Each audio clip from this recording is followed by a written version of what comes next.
大家好，我係 Free 堂 DIY 嘅 Blocker。今次同大家睇睇咧，就係呢部 Moto X 最新出嘅 Stylo。咁喺今次睇見佢個包裝咧，就都相當大盒。咁近排 Moto X 嘅包裝咧，其實都係好似呢一盒 Moto Play 咁樣，就一個機嘅 size。咁呢部咧就大咗好多啦。咁大咗咁多，梗係有一啲配件上嘅不同啦。咁我哋一齊睇睇。咁跟住睇睇一盒先。今次呢一盒咧係Moto X 1572 Moto X Stylo 黑色嘅。咁係英國版嚟嘅。咁喺包裝上咧，其實每一邊咧都係冇乜特別多資料。咁甚至後邊咧都係一啲好行細字仔。咁就主要睇到都係話support 4G 啊、Android 系統啊咁樣啫。OK， 咁開箱睇睇。咁個包裝邊咧就係呢度。OK， 打開佢。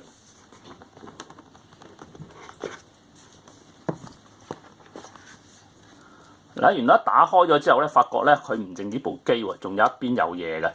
咁逐樣嘢睇睇佢係點樣。睇睇部機先。今次呢部機係黑色嘅。咁佢個外形同到 XP 咧就好類似啦，當然大咗好多。咁一個有紋理嘅塑膠嘅背面都幾絕手。基本上睇睇佢有啲乜嘢介紹。嗱，咁佢面頭咧有張貼紙話到明係 Stylo 啦。咁佢話俾我哋聽咧，佢係一個5.7寸嘅 QHD 嘅畫面。咁佢嗰個解像度咧就係1440×2560嘅。咁前後鏡啦，同上次 Moto Play 一樣啦，28萬像嘅後鏡啦，500萬像嘅前鏡啦。電池300mAh。咁要測試一下究竟佢個電力夠唔夠一日用啦。呢個就要慢慢測試。但係佢係 support Turbo Charge 嘅。Turbo Charge 好快嘅充電，即係所謂嘅Quick Charge 啦。支援 SD 卡最高去到128。呢個版本咧就係32GB內置。咁佢本身咧亦都係3GB RAM 啦。用咗Qualcomm 嘅 S808 1.8GHz 嘅 CPU。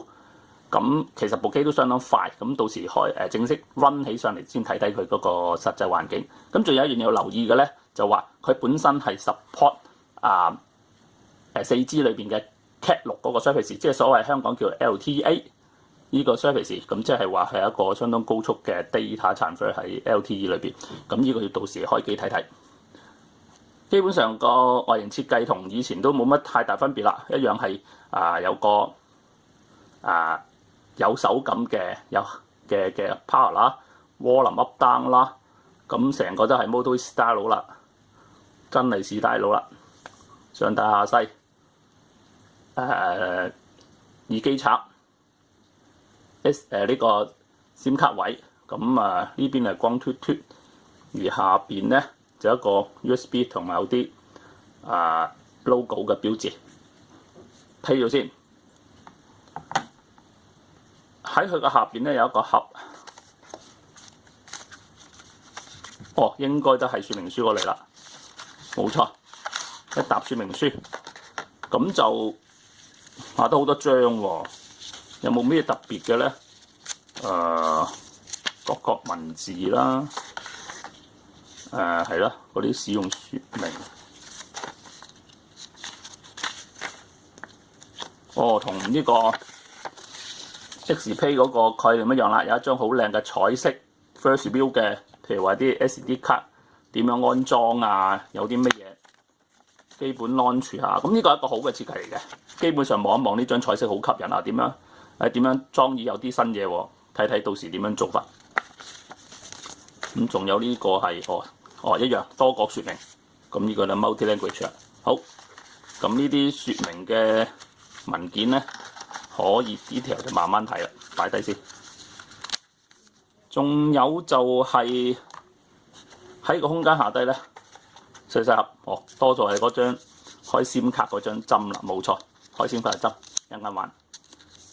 咁但係你見得到咧，佢成個包裝咧喺呢度咧有個好大空間。咁啊，可能跟機配件問題啦。咁其實我個感覺覺得佢呢度可能係一個耳筒，不過就今次冇跟啦。到呢一邊有一個咁嘅紙皮，攞開佢咧冇特別，紙皮一張。哦，原來咧就有一個塑膠泵把，今次跟機嘅，咁啊係 Moto Style 都有噶啦，塑膠泵把。咁啊，一陣玩佢。再落去嘅咧，就有一個火牛 Turbo Charge 嘅。咁今次嘅火牛咧，係一體成型嘅，唔可以轉換嗰個 USB cord。咁就睇睇佢呢個 Turbo Charge。如果你睇 detail 睇佢咧，佢本身就係有3個 voltage。5伏、9伏、12伏，而12伏咧可以去到2.15米，即係成2A 輸出喺12伏，而呢個9伏咧都有1點幾 G 輸出嘅，係啦。咁呢個 detail 到時再測試 detail 啦。咁呢個 Turbo Charge 個 M 數係大嘅，到時再睇。我睇下部機先。部機咧。其實齋上嚟個手感咧，就覺得佢唔係好大部。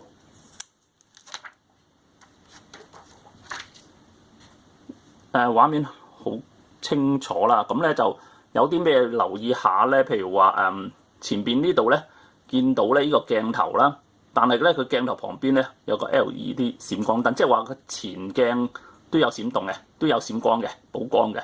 咁因為佢係X 系列啦，咁就好明顯係 X 1代、2代嘅進階版，所以佢除咗個鏡頭之外咧，仲有其他啲 sensor， 就係話 Moto X 其中一個功能啦，即係咁樣感應叫出個 message 嗰個感應嗰啲 sensor， 呢個係有嘅 ，XP 就冇嘅，咁就呢一部 Salo 就有啦。咁啊標準啦，都係咪啦，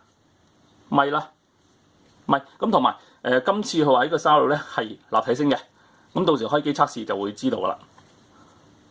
基本上個包裝就係咁樣，或者我哋上埋嗰個 SD 卡，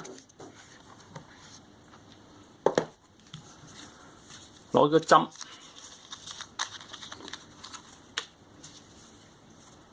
將個 SD 位攞出嚟。而家個標準設計都係咁啦。嗱，睇翻個 SD 卡咧，佢呢個咧除咗 SIM 卡一之外，好明顯呢度咧就係有封咗嘅第二個 SIM 卡位嘅。咁即係話呢部機都係 support 丟 SIM 嘅，可能同個WOM 有關啦。可能改咗 WOM 之後咧可以 support 後面擺 SD 卡。咁就擺張 SIM 落去先 ，SIM 卡跟公仔擺個缺口喺上邊，即係咁樣。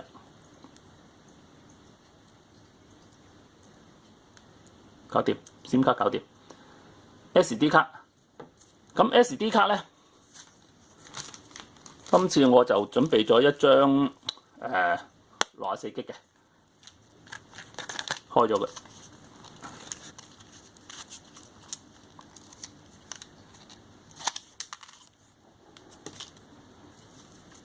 好，幾經辛苦搞掂咗，擺埋張 SD 卡。SD 卡咧跟樣做嘢，咁樣擺。自己搞錯 ，OK，成張 SD 擺咗落去，所有嘅瓦咧都係向埋同一邊，搞掂，擺落部機度，開機，開機好多 setting 嗰啲慢慢搞，咁啊試埋個泵把，個泵把咧睇下先，如果裝咗上去就咁樣裝。打個頭落去先，然之後將旁邊嗰啲拍晒落去，搞掂。呢個泵把好唔好睇？見仁見智啦。不過佢多咗一層保護。咁就而家個泵把咧摸上手咧就都幾好，不過好大部咁樣啦變咗。咁就根據好多 video 人哋講解咧，咁咁就呢個 bumper 用咗幾日之後咧就開始鬆嘅。咁啊好唔好用，到時先知。跟住落去仲有好多 setting， 咁遲下再做相關嘅 detail 嘅 functional 測試之後，再同大家講解。咁暫時呢個開箱講到呢度，多謝各位。